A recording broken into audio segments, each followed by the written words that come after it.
All right. Hi, everyone. Thank you so much for joining me today. My name is Jenna Wood, and I am one of the dietitians here with Giant and Martins. Today, if you're new to our classes, welcome, and of course, welcome back to all of our regulars. Today's class is going to be a little different than the living wells you've attended the last 3 weeks when it comes to heart health. Certainly, we're still going to talk about heart health, but in a different fashion. So for our Q&A classes, which we don't host every month, I think the last one I did was back in November. Basically, I take a couple questions that we are asked regularly as dietitians. This one I tried to focus mostly on heart health for February, but then once I answered the questions that were pre-submitted or that we already have, I'm going to get to questions that are in the Q&A. So they don't have to be heart health related. Whatever nutrition topic you're thinking about, do pop those questions into the Q&A, and I'll get to as many as I can before the end of class. So let us dive into our Ask the Dietitian. Come on. There we go. Okay. So, does rinsing canned vegetables and beans, does it really help lower sodium? And the good news is, yes, rinsing really does help, and by a good measure too. So when we're rinsing, and the recommendation for rinsing canned beans and veggies is actually to pour all of the contents that were in that can into a colander and let it drain for 1 to 2 minutes. Like, I know none of us are doing that, but in the studies that they've done to see like how much sodium do we really get off, that was like the baseline they used. So pour it into a colander and then give it a rinse. Lukewarm water. It could be cold, but again, the studies they did were on like lukewarm water, and give it a good rinse. And this can reduce the sodium from about 23 to 40% on average. So it definitely does help. Of course, the recommendation is to also look out for options that we carry at Giant and Martin's that are no salt added or low sodium on the can. We have so many options for those. Look out for guiding stars, the little logo that's on our branded products. So you can save yourself the hassle of having to drain them if you purchase those ahead of time. Now, are there any downsides to rinsing? Well, yeah, I mean, you have to do the process of rinsing, which takes time. But in theory, we do wash away a small amount of water-soluble vitamins. So these are things like vitamin C and some of the B vitamins, especially from like the canned veggies like green beans and things. But the overall nutrition you're getting, all the other vitamins, minerals, fiber, they're still intact. So pros, cons, definitely still worth rinsing it to get off that sodium for sure. So it does really help, especially, the liquid itself would have had a lot of sodium, so you're saving yourself that. Next question. So we get asked this a lot. So I thought it was something to kind of bring up. And I think Shayna touched on trans fats a little in her presentation. But do I still have to look out for trans fats in products? Yes and no. I feel like that's always the answer, right? Like, yeah, a little. So back in, it officially like came out in like 2015, and then by 2018, industry, products were told they had to remove trans fats from their products. So when it comes to heart health, there are of course different types of fats, and trans fats were the type we found were really, really bad for our heart health and overall health. Not only do they increase LDL cholesterol that we don't want, they can also decrease HDL cholesterol, which is kind of the one we want a little bit more of. So double whammy in terms of, cardiac health. So the FDA, stepped in and said, we're going to ban these because they're not great for us. So by, I think the official like ban date was like 2023. So no products you're purchasing that were produced in the United States will have trans fats added to them. So when you're looking at the ingredient list for foods, especially like, foods we want to reduce our intake of anyway. So things like, packaged snacks and baked goods and those types of things. You used to look for the ingredient partially hydrogenated oils. And the partially is the really important word there because you may still see hydrogenated oils in ingredient lists. Those are saturated fats. Still not great for heart health, but nowhere near as bad as trans fats. So that was something you could look out for. Additionally, on the actual nutrition panel, you will still see trans fats listed under total fat. It should always say zero in a product that's made in the United States because, again, we don't allow them. However, there can be some naturally occurring trans fats that are just inherently in some high fat dairy products and some cuts of meat. So in theory, you'll still see some. And there's a loophole. There's a lot of loopholes in food labeling. But in the trans fat world, as long as it's under zero point 0.5 grams of trans fats per serving, yeah, you can put 0 grams because you don't have to do, you can round. So in theory, some of these higher fat dairy products and meats might have like zero point 0.3, but because it's under zero point 0.5, they're able to round down to zero. So this is where portion control is also really helpful because we can fit zero point 0.3 grams in our day. The recommendation was really to reduce to like below 2. But when trans fats were in a lot of processed foods, that was really hard to do. So I wouldn't drastically worry about the, animal products that might have some, but they could in theory be in there. So just something to look out for. But fortunately, they're no longer in added in an ingredient. So that's a good thing. That's a win. All righty. Our next question. So, does coffee or caffeine raise blood pressure? And this is another one where it's like yes and no, right? Nothing is ever just simple. So yes, temporarily, caffeine, whether it's from coffee or other caffeinated products, can cause a short-term rise in blood pressure, typically within about 30 to 60 minutes of consuming that beverage. The bump in blood pressure is often much more noticeable in people who do not drink caffeine regularly. So if you're somebody who has had a cup of coffee every morning for 40 years, you're probably not experiencing a discernible bump in blood pressure from coffee. However, that's to say, we're all very different people and we have different sensitivities to different ingredients. So the way caffeine works is it actually constricts some blood vessels. And that's why it can temporarily bump up our blood pressure. So if you're somebody who is really, really at risk of high blood pressure, or you're somebody who doesn't drink it regularly, you may just want to be more cautious. Maybe, do half calf or something like that. I also do recommend, like, if you're curious, if you're somebody whose blood pressure is affected, you can always check it. Like, do a little science experiment on yourself. This is something when I was thinking through this, I kind of want to do it for myself. Check your blood pressure before you drink your coffee, maybe wait 30 minutes and check it. See, is there a 5, 10, number? It's called millimeters of mercury. Like, did that go up? So again, for most of us, not significantly.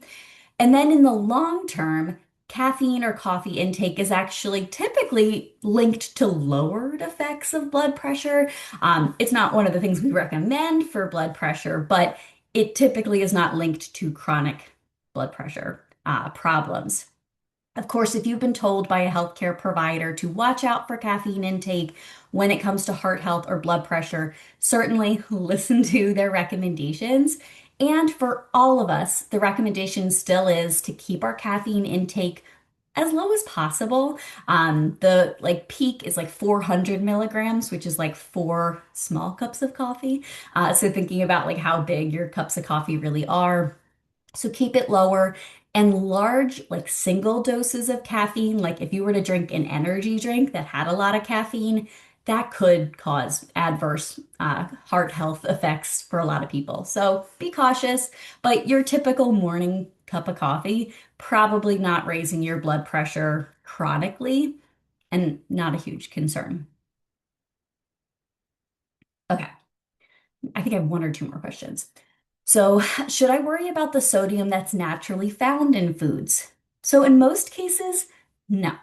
The sodium that's found in naturally occurring products, things like fruits and vegetables, dairy products like milk, and unpasteurized meats and seafood, yes, they're going to have sodium. Anything for the most part that grows in the ground, eats foods that grow in the ground, or lives in the ocean, which is quite salty, it can have naturally occurring sodium. However, many of these foods are typically still considered low sodium in the quantities we're consuming them. So if you're predominantly eating an, you know, diet that's not full of a lot of processed foods, not something I would worry about the sodium that's coming from these. However, if you really need to monitor your sodium, let's say you're on a 1500 milligram restriction for sodium, it's still something that adds up. So you do want to watch, especially for some of the products that do have at least like 100 milligrams. So it does count, but it's not where the majority of Americans are getting their salt. That's from the processed foods, the deli meats, the cheeses, the breads, those types of foods, pizzas, takeout, that type of stuff, not from, a lot of naturally occurring foods. We do, of course, need sodium in our diet as well. So if you're eating a lot of whole foods that have sodium, you're very likely getting enough. Um, so just something to kind of think about. The only food that I would say has a lot of sodium naturally, and sometimes it's added to it as well, are going to be some types of shellfish. So especially I picked shrimp on purpose for this image. Shrimp will naturally have some sodium. Again, they're living in the ocean. And then once we take them and freeze them so that they're safe for you to consume long term, sometimes sodium or preservatives that have sodium in it will be added because otherwise, we're not eating it right away. The texture can get a little funky because of the water that's lost from the shrimp. So adding a little bit of sodium kind of helps retain that moisture that we like in foods like shrimp and scallops and everything. So just we have to kind of weigh the pros and cons of that, of like, is that the high sodium food you eat for the day? Possibly. We do have, I believe our Nature's Promise line is much lower in sodium than even our regular store brand, and then a lot of other national brands you'll see. So shrimp is the only one I really think of in terms of like a natural product that can be a little high. So just keeping that in mind when it comes to sodium. But I tend to not worry about the sodium in milk and veggies and things like that. It's more those packaged processed foods and takeout. And my final question before I see a bunch of questions. So, this is something I kind of hear and see people talk about once they go on a medication for blood pressure, cholesterol, what have you. But does your diet still matter once you're taking the medications and they've reduced your blood pressure or your cholesterol to quote unquote normal levels? Now, I do feel like a lot of you attending this call, even if you are on these medications, you probably don't believe this. You probably know that our diet still matters. However, you have heard these claims before. So, yes, your diet and lifestyle still matter a lot, even if you are on medications for these conditions. And medication alone might not be enough for some people, and diet alone might not be enough for some people. And that's why I really love that we get to work with our pharmacy team, and especially when we get to lead programs together, because it's not one or the other. For a lot of us, it's both. And that can be totally fine. But we want to make sure we're still, maintaining a healthy lifestyle because lifestyle changes like diet can really work synergistically or work together with those medications. So your diet, reducing your saturated fat, the trans fats, increasing your fiber intake can help with cholesterol and maybe consuming more omega-3s, and then reducing your sodium, potentially eating more potassium-rich foods, may help with your blood pressure. But diet with those medications can really potentially reduce the amount of the medication you need to take. It can improve your control with the medication and also just reduce your cardiovascular risk as a whole when we're doing it together. And of course, eating a balanced, healthy diet is not just good for our heart health, it's good for so many other things. So we do still want to, you know, think about our lifestyle, which again, if you're on this class, you probably already knew. And if you are making those dietary changes and you are making a habit of it, that might be something to have a conversation with your healthcare provider the next time and see, are you getting your blood work done regularly? Maybe you don't need as much of the medication as you once did when you weren't, working on your lifestyle. Not always. Again, sometimes our bodies are just finicky. but sometimes you may be able to reduce your dose. So something to kind of look out for. Okay. These are just our upcoming classes. We do have a lot of great ones, so make sure you tune in for those. But I am going to stop sharing, and I'm actually going to get to the questions that are in our Q&A. So if you have thought of any, please pop them in. We have 15 minutes, so make sure you pop in any questions that you have thought about. Let's see. What are the best packaged protein drinks? That's a good question. Truly, like every other answer, it's going to be, it depends. So, my personal preference on taste, texture, flavors may vary than what you like. And of course, there's going to be vegan, plant-based options, and then typically dairy-based options for like the pre-packaged ones. I tend to really like if I like am on the go and really want, I like adding them my coffee I've not finished, which is bad. I try to keep my caffeine intake before noon so that I can sleep at night. But in my coffee, sometimes if I know I'm low on protein that day, because I don't tend to eat a lot of meat, um, I will sometimes add a protein drink as my creamer. And I do really like some of the Fairlife beverages because instead of having like an added whey protein, they're just a hyper filtered milk product, which is kind of cool. But there's a lot of great brands out there. And I would just look, my biggest recommendation when you are picking a pre-made protein drink is thinking through like why you're using it, how frequently you're using it, and what is in that product. Because some of them, yes, are like just pure protein, which I think is the name of a brand, but is that's all it is. It's like protein and maybe some carbohydrates if it's, like the ultra filtered milks and things. Others might have a ton of like vitamins and minerals and things added to it to be like a meal replacement. But maybe you don't need those vitamins and minerals because they're kind of functioning as like a multivitamin and you might not need that. So sometimes I recommend looking, like if you are already taking a multivitamin, you don't necessarily need all the vitamins that are added to that protein drink. So just be cautious and read your labels, but there's a lot of good ones out there. Okay, let's see. What is your view on artificial sweeteners as related to heart health? And then somebody kind of right next to it asked about history of stevia. I've only heard of it in recent years, but how was it discovered and how did it get so popular?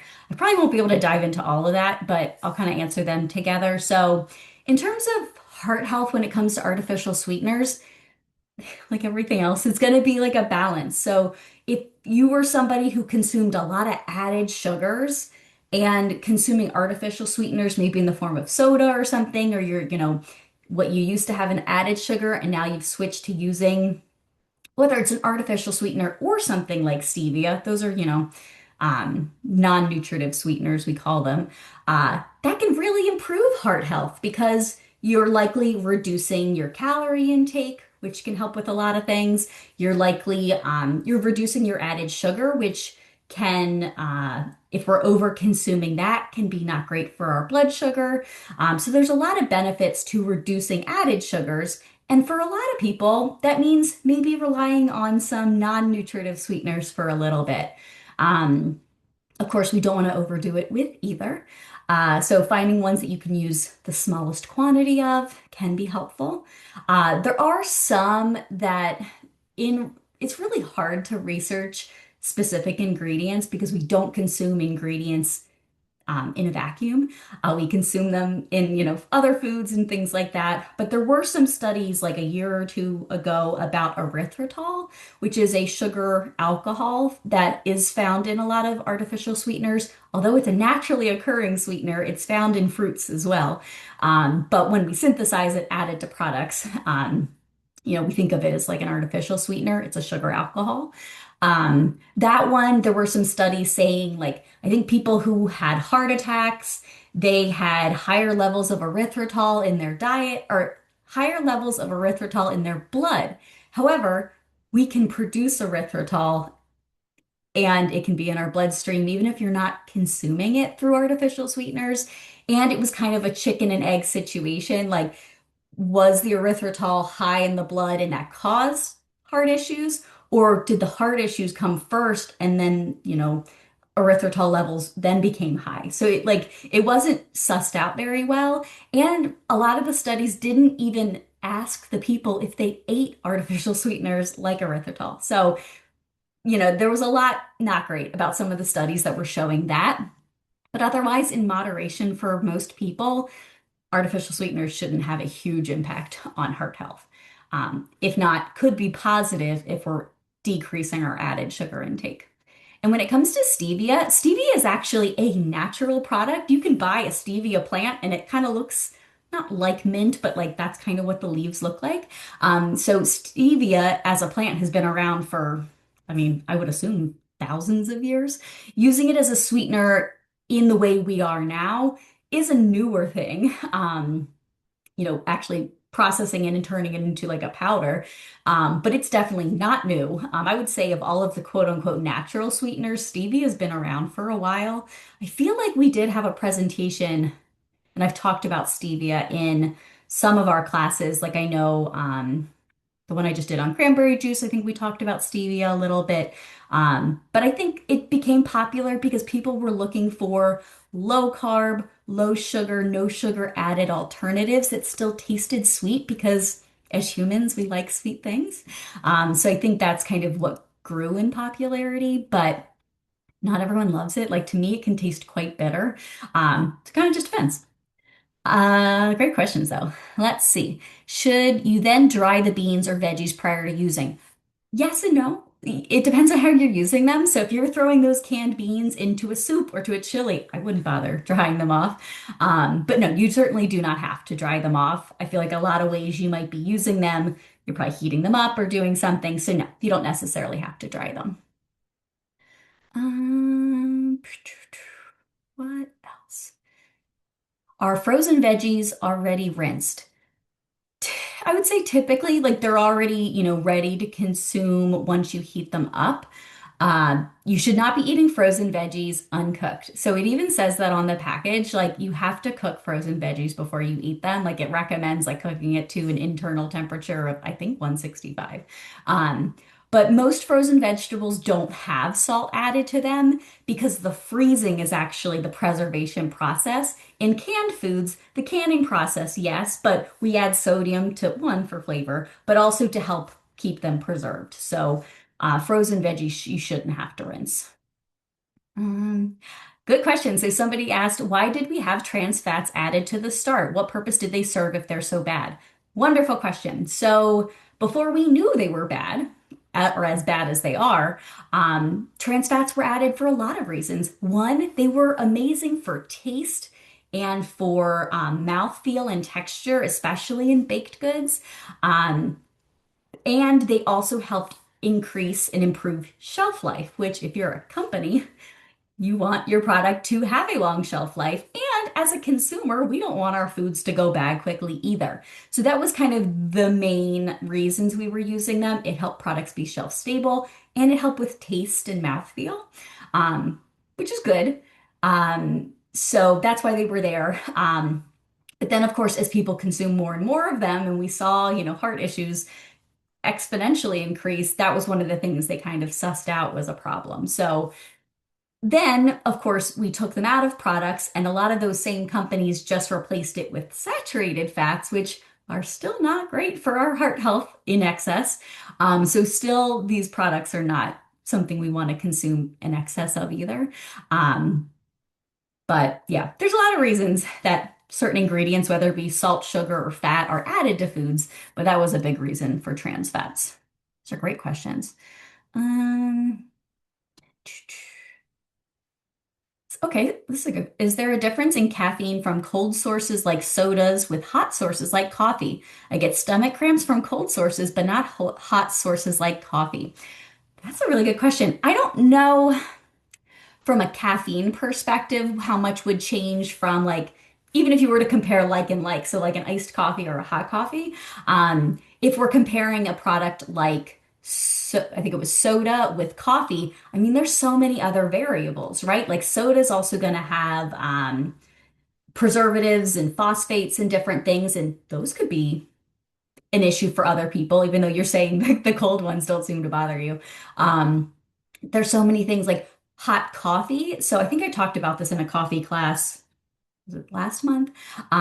When we process or we make coffee, especially in a hot method, we are extracting a lot of oils that were in the coffee bean that came out during roasting. And for a lot of people, those oils can cause acid reflux and stomach issues. So that could be a reason why hot coffee, or depending on the method of brewing for coffee, like French press, where we're not filtering the coffee, that can cause a lot more of those compounds to come out and could cause stomach issues. It also depends on how hot the beans were roasted. Like, there's so many variables with that.